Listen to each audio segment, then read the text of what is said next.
কোনো ব্যক্তি যদি মৃত্যুবরণ করে, মৃত্যু ব্যক্তির তেজ্য সম্পত্তি থেকে সর্বপ্রথম 4টা কাজ করতে হবে।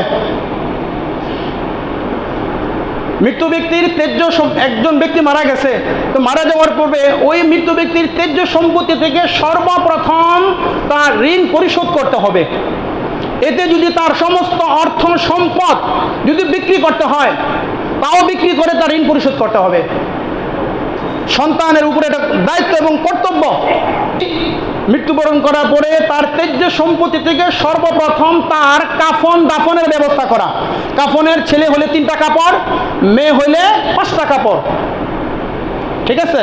এরপরে বাঁশ ইত্যাদি কবর খননের জন্য যা লাগে, তাহলে কাফন দাফনের ব্যবস্থা করা। কাফন দাফনের ব্যবস্থা করার পরে যেই অর্থ সম্পদ, যে টাকা পয়সা থাকে, এই অর্থ সম্পদ টাকা পয়সা থেকে তার ঋণ পরিশোধ করবে।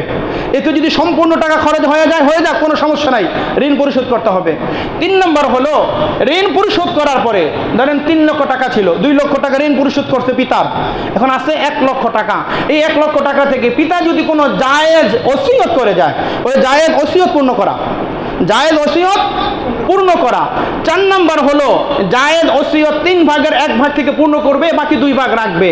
আর ওই 2 ভাগ মৃত্যু ব্যক্তির যেই ওয়ারিস, তার ছেলে সন্তান বা তার আসাবা হিসাবে তার চাচা ভাতিজা যারা আছে, তাদের মাঝে বন্টন করে দেওয়া।